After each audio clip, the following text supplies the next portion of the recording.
빌립보서 2장 5절에서 11절 말씀입니다.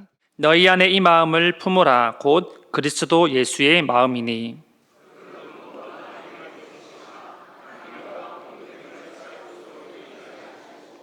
오히려 자기를 비워 종의 형체를 가지사 사람들과 같이 되셨고,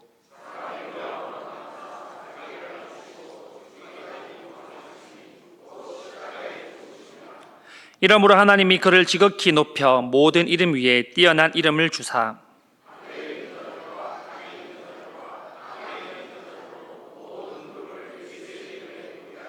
같이 합니다. 모든 입으로 예수 그리스도를 주라 시인하여 하나님 아버지께 영광을 돌리게 하셨느니라. 아멘. 네, 하나님께서 우리를 위하여서 이 세상에 왕을 보내어 주셨는데요. 그 왕은 바로 예수 그리스도이십니다. 예수님께서 우리의 모든 죄를 씻어주시고 우리의 모든 삶을, 우리의 모든 죄들을 모든 환경 가운데 구원해 주셨음을 믿고 고백할 수 있기를 소망합니다. 여러분, 사람들은 언제나 자신을 책임져 줄 존재를 원하고 찾습니다. 내가 힘들 때 도움이 되어주고 나에게 문제가 생겼을 때 그 문제를 해결해 주며 나의 인생의 방향을 설계를 해줄 누군가를 기대하고 찾게 된다는 것입니다. 그래서 사람들은 때로는 돈과 명예, 직장, 권력과 같은 것들을 붙잡고 살아갑니다.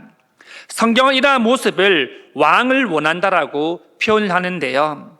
왜냐하면 이러한 것들이 나에게 있어서 주인이 되고 또한 왕이 될 수 있기 때문입니다. 종려주일은 예수님께서 예루살렘에 입성하신 사건을 기념하는 날입니다. 사람들은 예수님께서 예루살렘 입성하시는 모습을 보면서 환호하며 맞이했지만 그들이 원했던 왕과 하나님께서 보내신 왕은 전혀 달랐던 것이죠. 본문 빌립보서 2장에서는 그 차이에 대해서 분명하게 우리에게 말씀해 주고 있습니다. 먼저 사람들이 기대했던 왕은 어떤 왕이었을까요? 이 당시 유대인들은 티베리우스라는 로마의 황제의 지배와 압제 속에서 살아가고 있었습니다. 누가복음 3장 1절에서는 이 왕을 디베로 황제라고 표현을 하는데요. 동일한 인물입니다. 이 티베리우스는 라틴어 이름에서 왔고 디베로라는 말은 그리스어에서 왔습니다. 이스라엘 백성들 로마로부터 여러 압박들을 받고 있었음을 우리가 볼 수 있는데요. 먼저 정치적으로 이들은 압박을 받고 있었습니다. 이스라엘에는 로마 군대들이 주둔하고 있었는데요. 그래서 혹시라도 반란의 모습이 보이면 바로 진압을 당하거나 또는 그 당시에 가장 고통스러운 십자가형에 처해지기도 했습니다. 많은 무리들은 예수님을 자기들을 로마의 압제에서 해방시켜 줄 정치적인 왕으로 생각하고 따라 다녔습니다. 그래서 그들은 예수님께 호산나 다윗과 같은 그 표현들을 사용하면서 마치 왕의 즉위를 선언하기도 했었습니다. 하지만 이러한 상황들이 자칫 잘못해서 로마에게 반란으로 보여지게 되면 진압이나 탄압을 받을 수 있기 때문에 유대 지도자들은 늘 긴장해하며 불안해하기도 했었습니다. 그리고 동시에 경제적인 압박을 받고 있었는데요. 이스라엘은 강대국인 로마에게 세금을 내고 있었습니다. 그런데 이 세금의 종류도 다양한데요. 로마에게 직접 내는 세금이 있었고요. 성전 세금 또는 지방 세금 등등 많은 세금들을 내다 보니까 이스라엘 백성들은 부담들이 상당히 컸던 것입니다. 또한 종교적인 압박들도 있었습니다. 이스라엘은 신정국가입니다. 하나님 한 분만을 섬기는 국가입니다. 그런데 로마는 황제 국가였습니다. 황제가 권위가 가장 높았습니다. 그래서 황제에게 절하고 황제를 숭배하는 나라가 바로 로마였던 것이죠. 그렇기 때문에 종교적인 부분에서도 많은 탄압을 받아왔습니다. 이렇게 여러 방면으로 너무나 힘든 상황 가운데 죽은 나사로도 살리시고 오병이어를 행하시고 놀라운 일들을 행하시는 예수님께서 왕이 된다라는 소식을 듣고 이들이 얼마나 기뻐했겠습니까?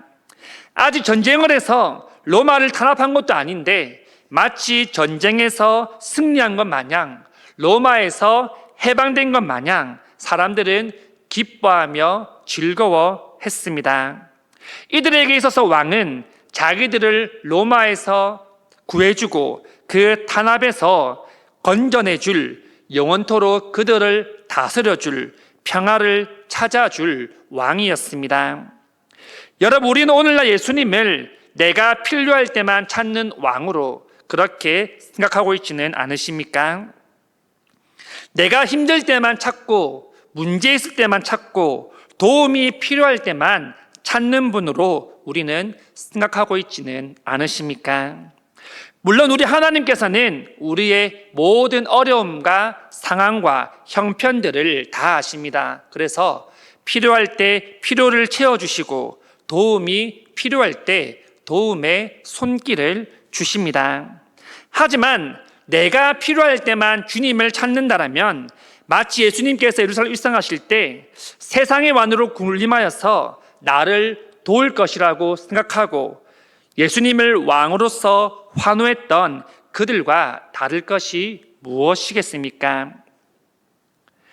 그들이 예수님을 왕으로 환호했고 맞이했던 것은 그들의 필요를 채워줄 것을 기대했고 또한 그들에게 필요했기 때문입니다. 나에게 필요한 왕을 원했기 때문이죠. 하지만 하나님이 보내신 왕의 모습은 사람들의 기대와는 달랐습니다. 그렇다면 하나님이 보낸 왕의 모습은 어떤 모습들이었습니까? 첫째는 하나님의 본체이셨습니다. 본문 6절 말씀입니다.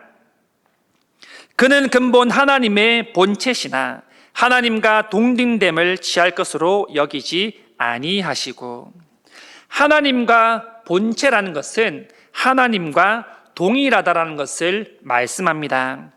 본문에서는 근본이라는 단어를 쓰는데요, 이 근본은 휘파르콘이라는 단어로 사용됩니다. 뜻은 지금까지 존재하셨고 지금도 존재하시며 또 영원토록 존재하실 것이다 라는 뜻입니다. 즉 시간을 초월한 그런 개념이라는 것이죠. 영원부터 영원까지 변함없이 존재하시는 분이라는 겁니다. 우리는 흔히 알파와 오메가 또는 처음과 나중이라는 그런 표현도 하기도 합니다. 예수님 또한 하나님의 본체 안에서 하나님과 동일한 신성을 가져 있음을 본문은 말씀합니다. 곧 하나님이 보내신 이 왕이신 예수님은 하나님과 동등하신 분임에도 불구하고 자기의 권리를 내려놓으십니다. 하나님과 동등됨을 취할 것으로 여기지 아니하셨다라고 말씀하십니다. 이 말씀은 자기를 비워서 인간이 되셨다라는 말씀입니다. 여러분, 얼마나 충격적인 이야기입니까? 도대체 우리가 무엇이기에 예수님께서는 이렇게까지 낮아지는 자리에 오셨습니까? 세상 사람들은 한 번 잡은 권력은 절대 놓으려 하지 않습니다. 왜냐하면 쉽게 찾아오지 않기 때문입니다. 그렇기 때문에 그 자리는 결코 쉽게 포기할 수 있는 자리들이 아니라는 것입니다. 하지만 예수님은 높은 자리를 포기하시고 가장 낮은 자리에 오셨습니다.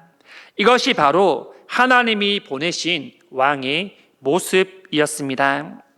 둘째는 자기를 비워 종의 형체를 가지셨습니다. 본문 7절 말씀입니다. 오히려 자기를 비워 종의 형체를 가지사 사람들과 같이 되셨고, 예수님은 하나님과 동등하신 분이신데요, 오히려 자기를 비워서 종의 모습으로 오셨다라고 말씀하십니다. 우리는 여기서 케노시스설이라는 것을 볼 수 있는데요, 이 케노시스설이라는 것은 하나님의 본체로서 모습은 지니고 계시지만 성육하심을 통하여서 자신의 존재 방식을 변화시켰다는 그런 뜻입니다. 여기서 자기를 비웠다는 것은 예수님이 가져 계신 그 신성이나 본질을 버리셨다는 것이 아닙니다. 예수님은 여전히 하나님이시며 하나님과 동등하십니다. 하지만 잠시 그런 신적인 권한과 영광을 감추시고 인간의 모습으로 이 땅에 오셨다라는 말씀입니다. 이 당시에 가장 낮은 계급은 바로 종이었는데요, 예수님은 왕으로 이 땅에 오셨지만 왕이 아니라 종의 모습으로 오셨다라고 말씀합니다. 마태복음 20장 28절에 이렇게 말씀합니다. 인자가 온 것은 섬김을 받으려 함이 아니라 도리어 섬기려 하고 자기 목숨을 많은 사람의 대속물로 주려 함이니라. 예수님께서는 이 땅의 왕으로서 섬김을 받으러 오신 것이 아니라 오히려 많은 사람들의 죗값을 대신해서 자기 목숨을 주시기 위하여서 이 땅에 오셨습니다. 여러분, 세상은 끊임없이 채우려고 합니다. 더 많은 재물을 가지려 하고 더 높은 자리에 올라가려고 하고 더 많은 지위와 명예를 원하기도 합니다. 하지만 예수님은 오히려 비우셨다라고 말씀하십니다. 비웠다라는 것은 곧 섬김을 뜻하기도 한데요, 예수님은 자신을 비우심을 통하여서 그 안에 우리를 채우셨습니다. 당시 로마 사회에서 주인은 종에게 발을 씻게 했는데요, 그러나 예수님께서는 친히 제자들의 발을 씻겨 주셨습니다.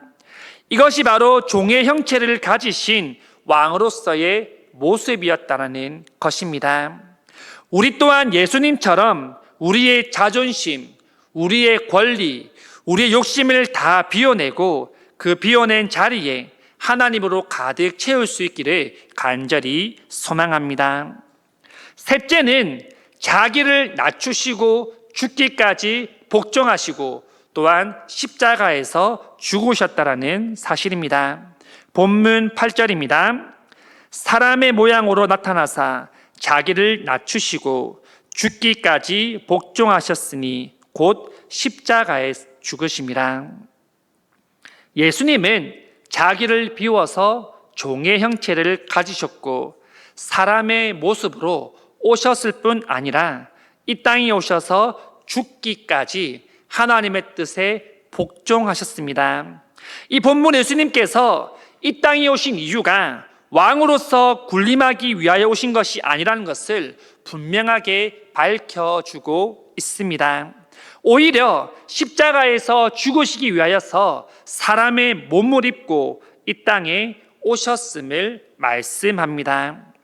하지만 우리 예수님은 죄가 없으셨습니다. 이 당시 십자가 형벌은 가장 잔혹하고 가장 고통스러운 형벌이며 또한 가장 저주받은 일이라고 사람들이 여겼습니다.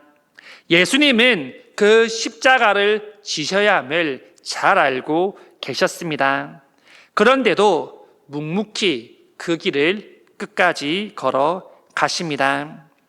여러분, 그렇습니다. 세상 사람들이 원하는 왕의 모습은 전쟁에서 승리해서 많은 군사를 이끌고 멋진 말을 타고 들어오는 늠름한 왕, 강한 왕의 모습이었습니다.